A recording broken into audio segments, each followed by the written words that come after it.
Bienvenue dans ce nouveau webinaire qui va venir ouvrir et peut-être vous faire découvrir ce qu'est la mort, la naissance et l'accompagnement à la naissance et à la mort.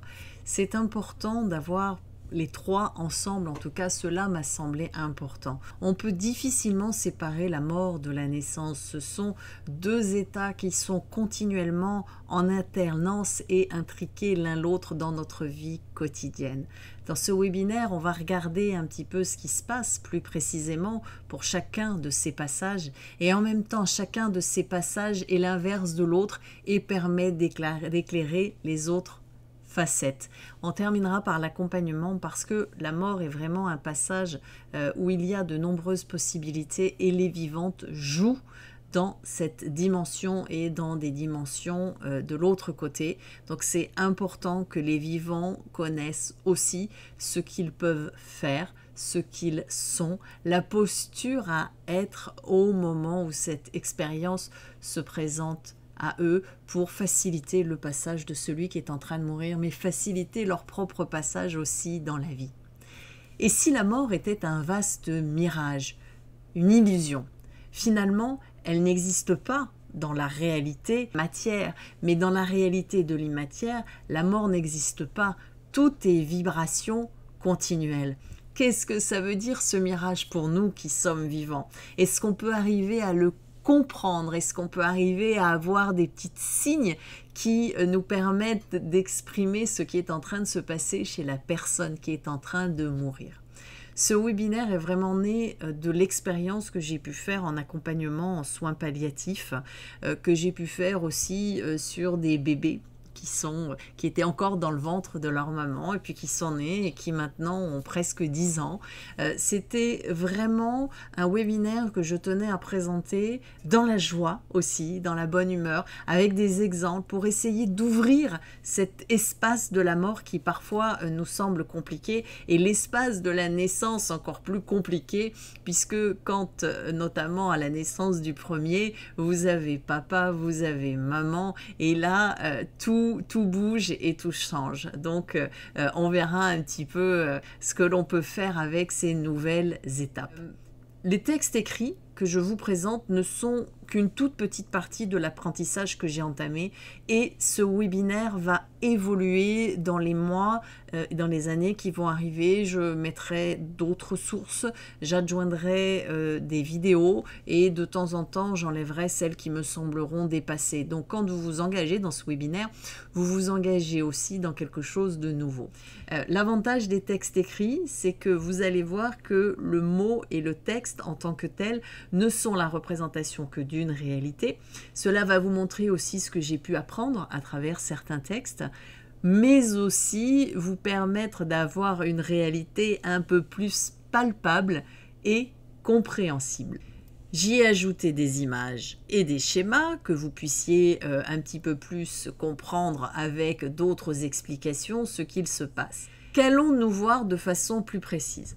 La première chose, et vous m'avez peut-être déjà entendu en parler dans les différentes webconférences, c'est que pour moi, l'homme est une mayonnaise, un ensemble de vibrations comme la mayonnaise que l'on mélange ensemble pour arriver à une unité. Et qu'est-ce qui se passe? Cette mayonnaise, tout au long de la vie, elle bouge, elle évolue.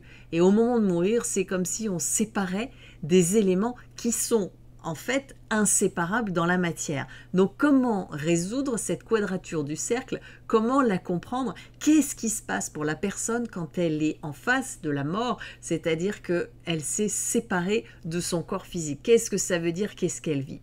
On va aussi voir qu'il y a une différence entre l'âme et l'esprit, l'âme étant pure et inaltérable à ce moment-là. Qu'est-ce qui se passe au moment de la mort? Est-ce qu'on ne parlerait pas plutôt de l'esprit? Donc, même si ce thème de l'âme et de l'esprit ont été abordés lors d'un webinaire entier qui fait plusieurs heures, là, on va juste faire un tout petit rappel pour expliquer la différence afin de mieux comprendre la suite de ce webinaire. Qu'est-ce que l'on va voir aussi? On va voir qu'il y a un passage, que le passage, le grand passage, commence déjà avant la mort physiologique, avant la mort clinique. Il y a des signes qui vous permettre de savoir et de connaître à quelle étape en est la personne. Donc on fera un petit peu les étapes de la dissolution externe, visible de cette personne qui s'avance vers la mort. Évidemment, on va aller voir aussi les dissolutions interne, qu'est-ce qui se passe au niveau énergétique, le fil d'argent, le fil de vie, les énergies, les nadis, etc. Qu'est-ce que ça veut dire ces dissolutions internes? Le processus se fait à l'extérieur comme à l'intérieur, puisque ce qui est à l'intérieur est à l'extérieur et ce qui est à l'extérieur est à l'intérieur. Là aussi, vous aurez des indications très pratiques. Dans mon apprentissage, autour de ce webinaire sur la mort, je suis allée m'intéresser aux livres égyptiens de la mort, aux livres tibétains de la mort et à l'Ars Moriendi qui est relativement peu connu, qui est un recueil écrit au XVe siècle, vers 1400, avec 2 versions. Et là, c'est l'art de bien mourir chrétien. Donc nous allons prendre cet exemple de l'Ars Moriendi et voir que finalement, dans les dialogues entre l'ange et le démon, se passent aussi des enseignements que nous utilisons au quotidien en développement personnel ou développement spirituel. Et vous allez voir que ces enseignements apportent aussi un autre éclairage du passage et du processus qui est en cours chez la personne. Donc on a dit processus énergétique, processus physique, processus émotionnel, processus spirituel. Tout est dans tout et ça apporte encore un autre éclairage. Une fois qu'on a vu ce qui se passe avant la mort, on va évidemment aller voir la suite du passage de ce qui se passe après la mort. Alors, la mort physique et la mort clinique, parce qu'en réalité, la mort, c'est un processus qui démarre avant et qui se termine après. Qu'est-ce qui se passe pour cet esprit qui sort du corps? Dans quel état est-il? Comment perçoit-il la réalité matière dans laquelle nous sommes? Comment perçoit-il les vivants? Comment les vivants peuvent interagir avec lui? Qu'est-ce qui se passe chez les vivants, dans les pensées qu'ont les vivants? Qu'est-ce que les vivants peuvent être? Voilà, quelques pistes pour essayer aussi de vous faire comprendre qu'en tant que vivants, nous sommes une partie intégrante du processus de la mort. Alors évidemment, tout au long du webinaire, on va parler aussi de ce qui se passe dans la vie, de cet enseignement que la mort nous apporte au quotidien. On va parler de la séparation des fréquences, on va parler de la dissolution des fréquences, on va essayer de sortir de la forme terrestre et humaine, des limites de la matière pour aller sur un plan vibratoire, et c'est ce qui est pour moi le plus difficile, vous amener sur un plan vibratoire et sortir un peu des croyances de la matière et de notre environnement que nous avons, puisque nous essayons de les appréhender depuis que nous sommes nés. Et là, finalement, c'est comme un exercice de déconstruction. Mais on va y aller petit à petit, je vous ferai des rappels et au fur et à mesure, vous allez voir, tout va s'éclairer. On terminera par des textes que j'ai écrits et d'autres en communication quantique écriture avec des gens avant la mort et après la mort clinique, et vous allez voir un petit peu encore une fois ce qu'il peut se passer, ce qu'ils disent et comment ils le vivent. Donc c'est vraiment un enseignement que l'on reçoit à l'instant présent du processus qui est en train de se faire, en ayant cette capacité à dialoguer avec l'autre. On ira faire 2-3 petits apartés sur ce que ça veut dire après la mort. Est-ce qu'on fait un embaumement? Est-ce qu'on fait une incinération? Est-ce qu'on fait un enterrement? Quelle est la différence entre les trois? Et vous verrez que la différence ne se fait pas tant dans le processus du corps, mais dans un processus aussi émotionnel chez les vivants. Et vous verrez que nos grandes traditions spirituelles et nos grandes traditions religieuses, finalement, se sont construites sur les rites de la mort. Et quand on prend conscience de ça, on voit que la religion, la spiritualité, c'est un questionnement sur cette étape de la mort et donc un questionnement sur la vie. On verra aussi tout ce qui correspond au EMI et NDE, donc Near Death Experience, qui est l'expérience de mort imminente en traduction française, c'est-à-dire ces personnes qui partent en coma profond et ont une expérience de lumière et de voyage. Donc vous allez voir ce que j'ai à vous dire et les informations que j'ai reçues. Ce webinaire va être enrichi de textes, de documents, d'illustrations. Vous avez un livret qui fait de mémoire 16 ou 17 pages que vous pourrez remplir, que vous pourrez annoter. J'ai mis les grosses structures pour que vous n'ayez pas tout à écrire et sur lesquelles vous allez pouvoir mettre vos propres commentaires. Donc tout est préparé, voilà, un beau livret aéré. Il y a peu, je regardais un MOOC, donc un cours en ligne sur les soins palliatifs, et j'ai été très étonnée, et il y a eu d'ailleurs différentes remarques de gens qui disaient « mais c'est quand même étonnant, la mort touche à la personne, il y a une symbolique qui est très forte, hein, même si on est athée, il y a une symbolique autour de la mort, et dans le MOOC, vous ne faites aucune approche et vous ne parlez pas de l'accompagnement des spiritualités des personnes qui sont là en fin de vie. L'approche scientifique, l'approche occidentale, on reste vraiment dans la matière et la vie a une fin, la vie est mortelle. Voilà, c'est carré, effectivement, ça n'englobe pas tout ce qui est de l'ordre de l'immatière. On va en parler de ce processus aussi d'incarnation ou de réincarnation.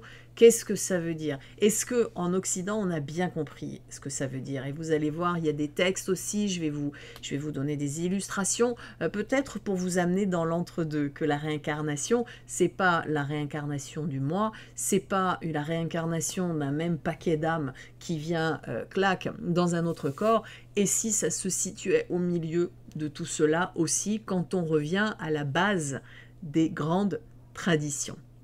Donc la vie et la mort, c'est un tout. Chez les bouddhistes, on se prépare à la mort dès la naissance pour éviter ce petit passage qui est très désorientant. Et vous allez voir, je vais vous montrer, vous expliquer qu'au moment de la mort, tous les sens sont perturbés puisqu'on quitte le corps, donc on perçoit en 1 million de fois ce qui se passe.